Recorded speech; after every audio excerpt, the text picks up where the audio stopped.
Don't jinx him. All right, here we go. Here we go in 3, 2, 1. Welcome back, Tiger fans. We continue on this week's play-by-play presented by our friends at The Advocate. As we told you, a very special guest joining us. We're excited to have him. First-time visitor here to play-by-play, the Assistant AD of Player Development for the Fighting Tiger football team, Dr. D.F. Arnold. And, Ken, I'm excited because just his presence here alone has raised the intelligence of our program I don't know about that. a massive amount. Dr. Arnold, thanks for joining us. I know it's a busy time. I mean, here we are, a little less than 2 weeks away from kicking off the season. Again, we talk about it with all the coaches here. No different for football. It is 365, 24/7. When you're talking about Power 5 college football. So you guys have been hard at work. The good thing about the way it's organized, and I can speak to it just by seeing it from the outside, every hour of every day is accounted for by the staff. So you guys have been hard at work. You're probably ready to see the guys kick it off, but it's great to have you on here. Thank you for having me. I appreciate it. I'm excited to be here. You know, one of the things when, we've seen news when you arrived here, we've seen you're already making an impact on the program and the lives of the student athletes. I thought it would be great, and Kent and I both are going to learn a little bit today, as well as Tiger fans, about your role within football. So I guess we'll start 10,000-foot view. What is it that Dr. Arnold does to impact the Tigers on a daily basis? You know, it's funny. I either get that question or, what do you do? Well, that's how it always is. I tried to gussy up that a little bit, but that's basically what I'm asking. What do you do? So it's funny. I'm here to serve. And so when I think about my role, it's anything that touches the student athletes, not only on the field, but off the field as well. So whether it has to do with scholarship, being a liaison for that, academics, housing, all of those different things that our student athletes are going to be engaged with, and making sure that I'm developing relationships with campus partners, with community partners as well, in order to help our athletes be the best they could possibly be. You know, Coach Kelly always talks about the process.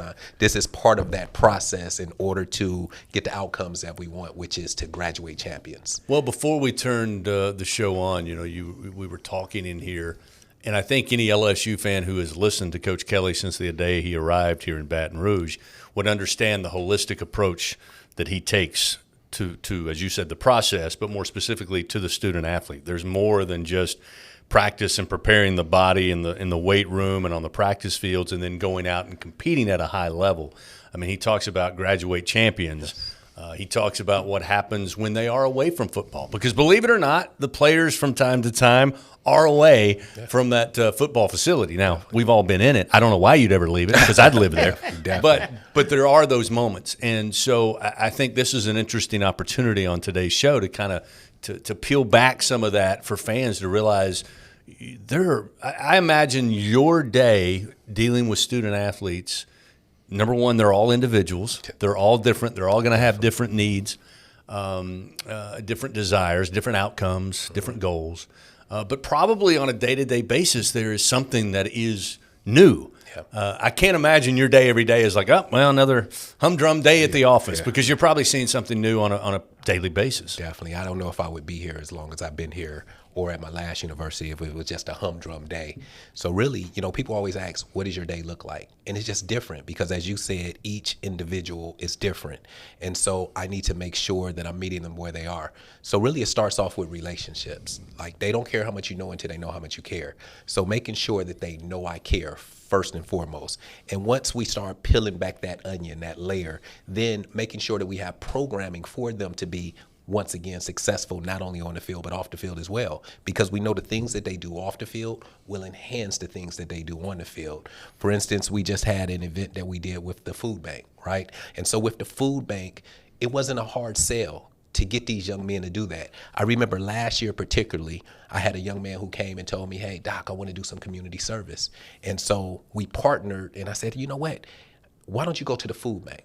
He went to the food bank, and I remember him coming back, and I remember him saying this to me. He said, man, Doc, I never knew where food was coming from. We benefited from a food bank in the area that we lived at. And I knew those things happened because I grew up in a single parent household. So I benefited from some of those programs. And so to be able to have our guys participate and really at the crux of it, understand what are you doing? How are you giving back to the community? Because what I told them, I said, listen, you have people and you have young men, young women who have food insecurities, who the only time they get a chance to eat is when they go to school. And so that's how important this is. So they went to the food bank, and if you've seen any of the videos, they had a great time, and it was fun because I believe it doesn't have to be work. It's something that they're giving back. They're enjoying the opportunity to give back. And so that's what we do. And you're right. The video and the pictures from there, I mean, those are a bunch of guys that wanted to be there, Yes. wanted to make things happen, and my God, they did a tremendous job. Yes. All the boxes was Yes. just amazing that they put together. But it's so key in community service. You know, it's so important for not just football, but student athletes, everyone to try to find that niche in their life that involves some kind of community service. It's funny because when we talk about community service, when we talk about the different things that we've done in the program, it all starts with Coach Kelly and him understanding and setting a mission and a tone of our student athletes being more than just football players. And so when I came out here and I was trying to decide, because I had been at my last university for 18 years and I started my own company, first of all, the mission is what captured me, graduate champions. And then the next thing was him saying being more than an athlete. And I was locked in and I was bought in. And so with that, once again, that's why I think it's important that we develop these partnerships to get them outside of football to enhance football.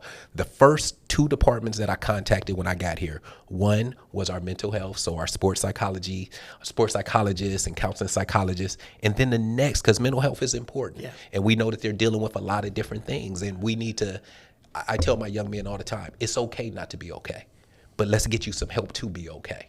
And so that was the first department. The second department that I contacted was career services, because I need them to understand the importance of, during this process, to understand that football is what you do, it's not who you are. And it's going to end one day, whether you make it to the next level. NFL stands for not for long. So I need you to be prepared. I need you to be prepared to go out into the work and do something. President talks about your other genius. And so that other genius that's inside of you, to be able to be where you're and do what you're purposed to do. And so when I contacted them, I mean, they were like, really, football wants to? I'm like, yeah, football wants to partner with you because I need it. And then to be able to massage it and create a program, which they did a phenomenal job helping us create it, where it was called Life Beyond the Game. And so it was an opportunity for our young men to get internships, for them to have job shadowing opportunities, and for our seniors to have a job. And so that was the requirements for the companies to come in. And so I think the first event we did last year in February, it was like 21 companies that wanted to be a part of this. I can't imagine how many is going to be there next year. But our young men, a week prior to that, we started talking to them about their resume. We started talking to them about, that elevator pitch and all of that. So when they went in, they were ready. They were dressed to a nine, and they were ready to have conversations that may have been uncomfortable at one time, but it was made comfortable by them having the confidence. You spent 18 years at Grand Valley State, Director of Academic Services. That's not your specific role here at LSU, but it would seem to me that there's a football player that might come to you maybe having a little struggle with grades or study habits or something that you can relate to and maybe point them in the right overall direction. Yeah. It's funny. I don't know where you're going with that, because it could be two ways you're going with that. I don't know if you really dug deep and understood that I'm the kid that got kicked out of two different high schools. Yes, that was coming. That graduated from an alternative school. So it's funny. So that's the jokes that happens on this planet, right? So now I'm the director of academic services for athletic department. So I'm talking to young men and young women about the importance of education, right? And so with my company, I'm training teachers and professors on how to work with at-risk student athletes. But it's funny because when they come in my office, true story, I keep my transcripts in my office. I didn't know where this interview was going to go, but I keep them in my office. So when, I'm not going to say any names, Malik comes in my office and he says, man, Doc, I really don't like school. And I say, you know what? I don't either. I said, let me show you my transcripts. And then they'll look at my transcripts and they see F, F, D, D, D. And I'm like, hold on. I can tell you're hating. I'm Dr. Damon Arnold now. Stop hating. It's not how you start, it's how you finish that counts. But really just talking to them about tools. And the most important tools that they'll use when you don't like something is understanding that sometimes we have to do what we don't like to do what we love. You love football. So you need to come here and understand the importance of education. Because one thing I know, if you go into that next level, or when you go into that next level, dumb people will get their money taken by smart people. And you're smart because you understand that playbook. You can do it. You just haven't done it. You just haven't understood the importance of doing it. So when I talk to them about that, and when I'm transparent about, my deficiencies, I'm not good at math. Math is not my thing. But it was a tutor. Ditto. But it was a tutor who loved math. And I was dismissed my senior year going in, and my coach during our exit interview was like, "You're not even going to be here. We're going to get another running back." Now, they weren't going to be as good as me, but they could have got another running back. But my academic, he said, "Go get a tutor. Go get a tutor so you can get back in good standing with the university." But I didn't want people to know I wasn't good at something. And so I went and got a tutor, and that tutor helped me. But what I did for that tutor was I introduced him to all the football guys, introduced him to all the basketball guys. Hey, I introduced the tutor to girls. And so he was like, girls are saying hi to me.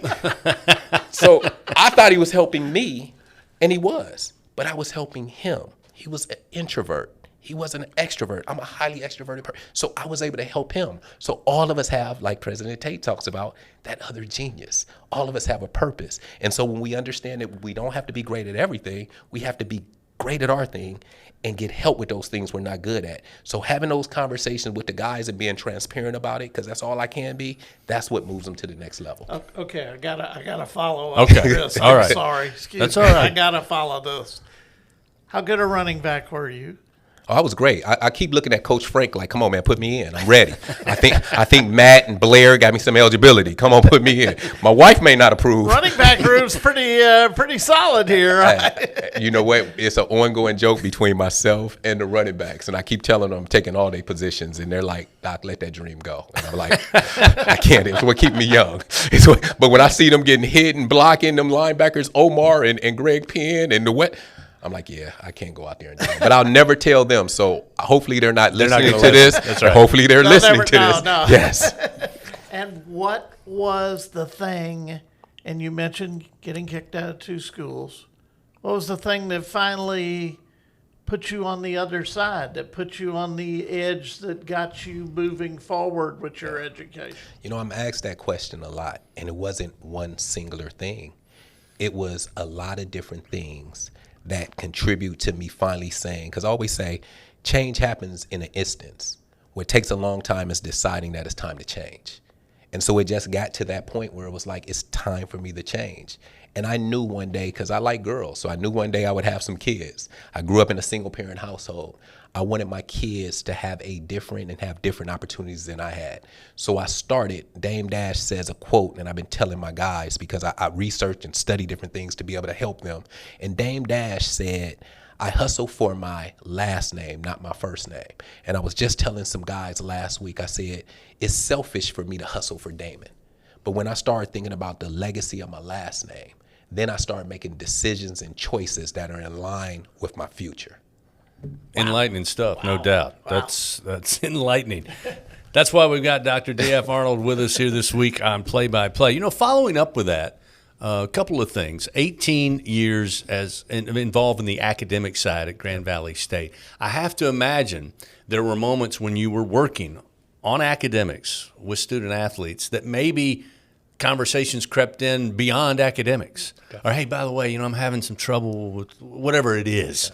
I can't go home for the holidays and I want to, whatever it may be. I imagine that was probably an eye-opener for you to say, you know what, academics is great. That's right now my purpose, but it seems like I can help in other areas, which has brought you here to LSU. Definitely. So it's funny because that's the role, right? It was a gentleman, one of my former student athletes, good friend now, him and his wife, and Rob Carlisle.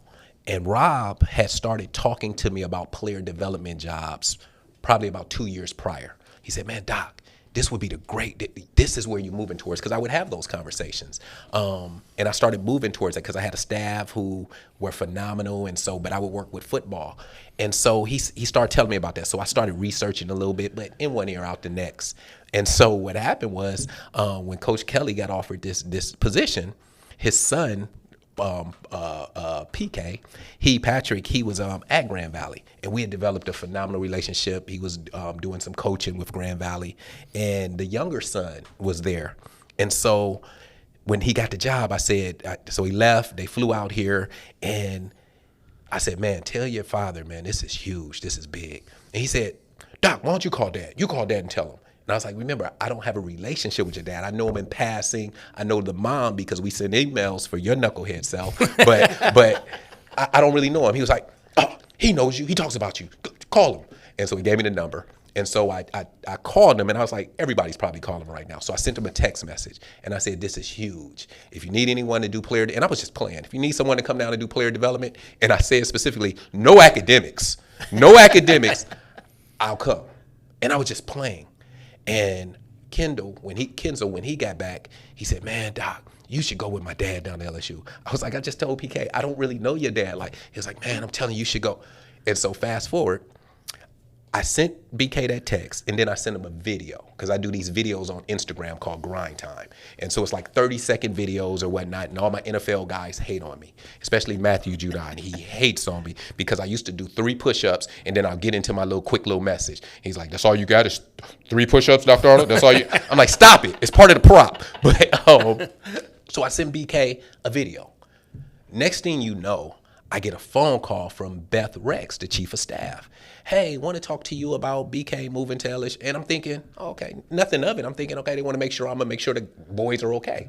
And I was like, yeah. So we're supposed to talk on the weekend. We end up talking on Monday.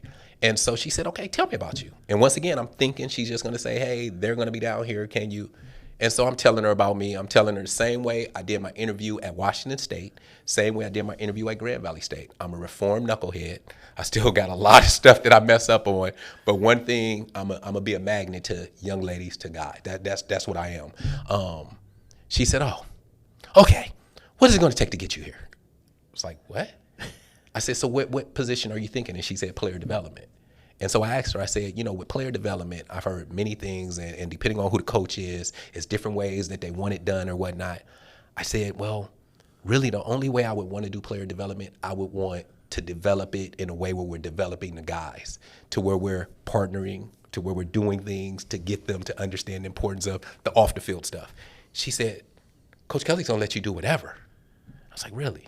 And so came down here, and the first 3 people I met, because I tried to stay away from practice or whatnot, but I went down to practice, but I stayed away from the guys because it was about to be a transition, and I didn't want to be rude or anything like that.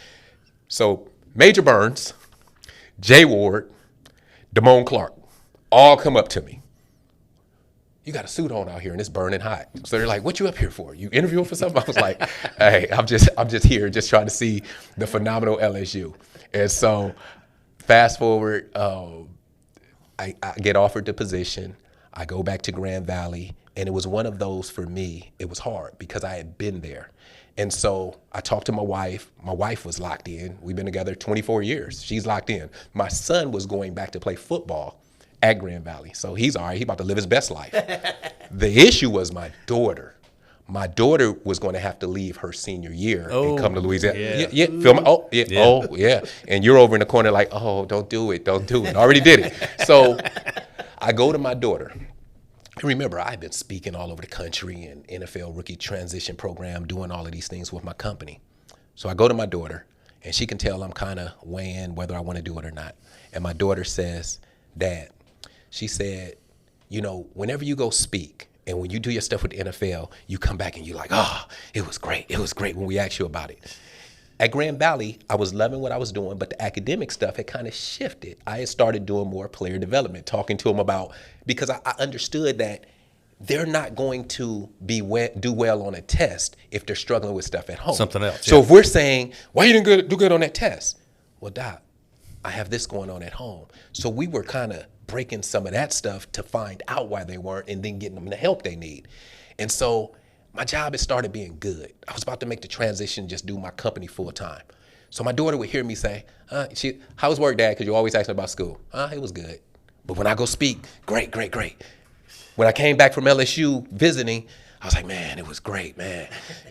So my daughter said, Dad, you always told DJ and I, never settle for good when you can have great. She said, so I'm going to be sad because I'm going to miss my friends, and you're going to give me a puppy if we move down. I'm like, I'm not getting you a puppy. But she said, Dad, it's okay. You know, if this is what you need to do, let's do it. And once she said that, not only did I, because I'm still tough. I'm looking over at the young lady, right? I'm still tough. But I kind of got emotional because I was like. Gets dusty in the room. Yeah, they heard me. Yeah, it gets dusty in the room, yes. Yeah. All those tea parties. But I was like, wow, she heard me. Why settle for good when you can have great? And it was really the direction and the trajectory where my career was going to go. And to be here with all these great coaches, these student athletes, the staff, Coach Kelly, and to be able to really just feed into these young men, it was the best decision that I could have ever made. And really, my daughter had a lot to do with that. Now, fast forward, she graduates from Zachary High, and now she's a freshman here at LSU. Well, good. My son just started today, too. Yeah. So, two freshmen here at LSU. Congratulations. It had to also be appealing to the fact that Coach Kelly, through Beth, had said, hey, look, we know what you've done. We've done some research. We want you to create that program here. Definitely. And to give you the ability to be able to do that certainly had to be the opportunity of a lifetime as far as your career is concerned. Definitely, especially I created a whole program called the Power Purpose System. So the mental performance, and I'm doing a lot of that with my NFL clients or whatnot. So I get a chance to do that along with Dr. Selking, with her, the things she does. And so it's great to be able to tell these guys the importance of purpose, right? And to understand that this is a great part of your purpose, but it's not the only part. It's all of these things that when Coach Kelly talks about the consistent application of the process, and everything, when you come to the football ops building, you see everything on the walls. Everything is not designed just for their success on a football field. It's transferable to when they go and they graduate, and their husbands and their fathers and all of these different things. And so when the light switch clicks on and they understand that, this isn't happening to me, it's happening for me and the success that I want to have. Because we talk about being elite, and elite takes what elite takes. I tell my recruits and everyone, if you give me 5 things that it's going to take to be elite, give me your 5 things, and they'll tell me hard work. They'll give me their list. I'm like, that's your list, right? They're like, yeah, that's the list. I said, you sure? That's your list, because I don't want to put words in your mouth. That's your list. I said, now, if these are the 5 things that you're telling me it's going to take to be elite, to be successful, then anything that goes outside of that is a distraction, and it's trying to distract you from being elite. So that's the part, and that's the role I'm gonna play. So get mad at me now, but you already told me what you want. And so when you get mad at me for holding you accountable for that, then I need you to ask yourself, was Dr. Arnold trying to demean me, or was he demanding a lot out of me? Wow. You talked about what your daughter said, good, great. You talked about the words just then. You've got a book that I found fascinating reading about the book. It's not a secret. It's just life, talking about the power of words and how they play in your life and all. And you use some real true stories to show how these words affect people. I find that a fascinating concept. Yeah. It's funny. That was the first book besides my dissertation and my thesis that I had to write. And I'm not a great writer. Once again, I'm transparent, not a great writer.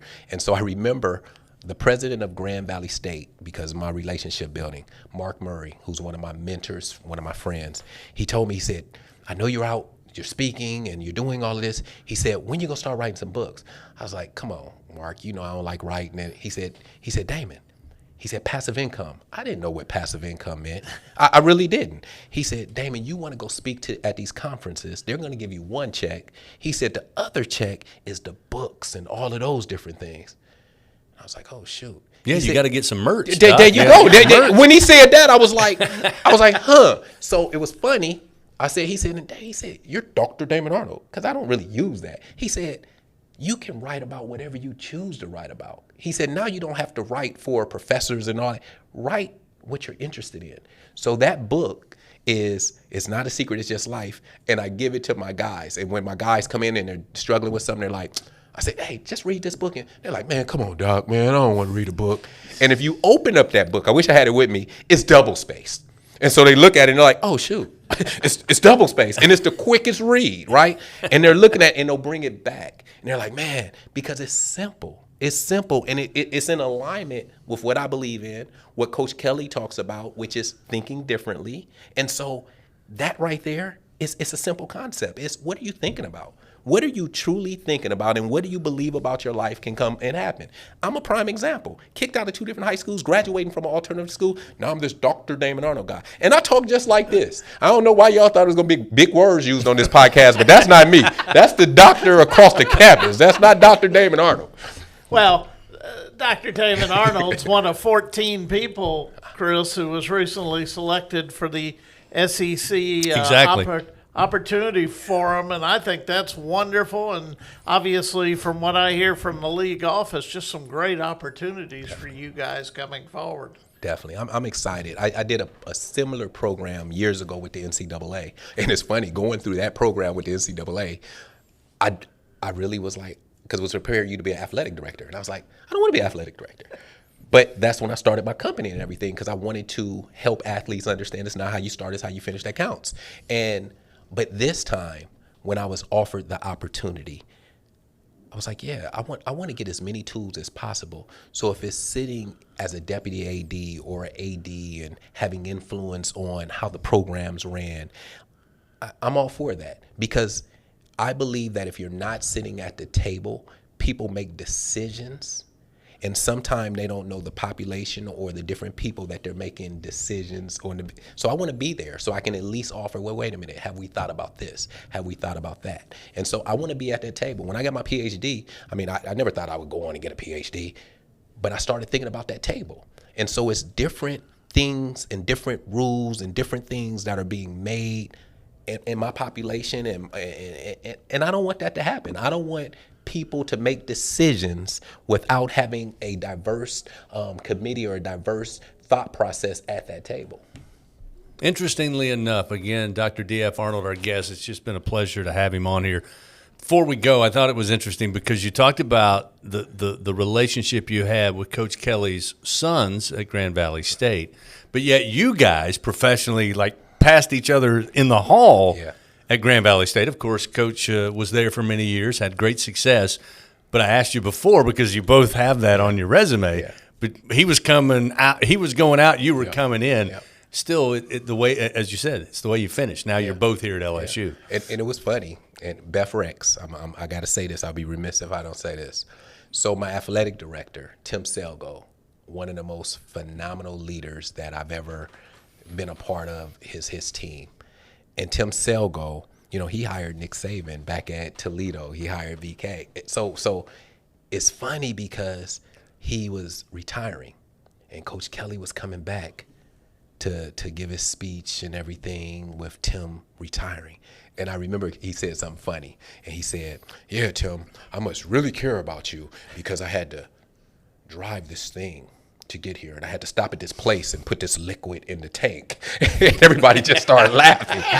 But I remember saying to him, hey, Coach, when you gonna bring me up so I can speak to your guys at Notre Dame? I do this speaking. And he was like, definitely. And he gave me a number, gave me a name to contact.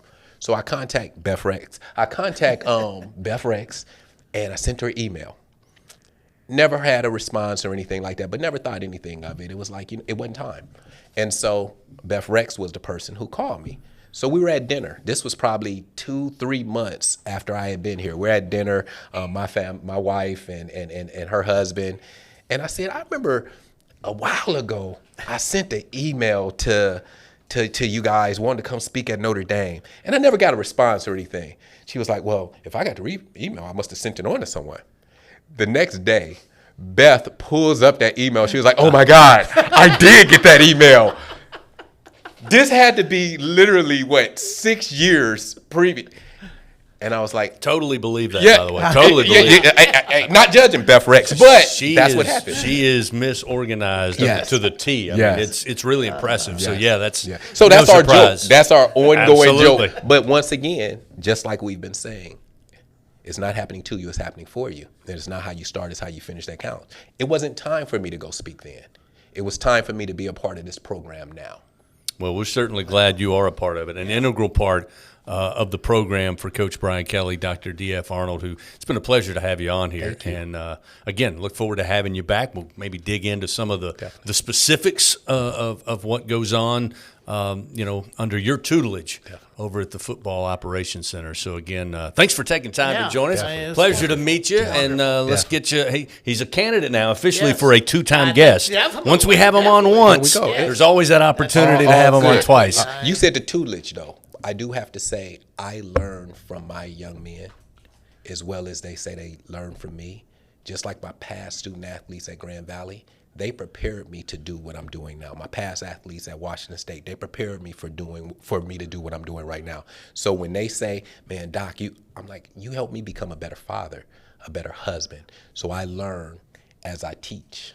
Yeah, the best teachers have always said it's a two-way street. Yeah. Definitely. If it's going to work, it's a two-way street. There you So, absolutely. Well, that's going to wrap up this week's play-by-play. Again, we'll be back next week. As each and every week now over the next month or so, Kent, we're going to be talking about new sports, jumping into the fray as the athletic season is well underway. So we'll hope you'll join us again for next week's show. So thanks to Dr. Arnold, the illustrious Kent Lowe. I'm Chris Blair. And until next week, so long, everybody.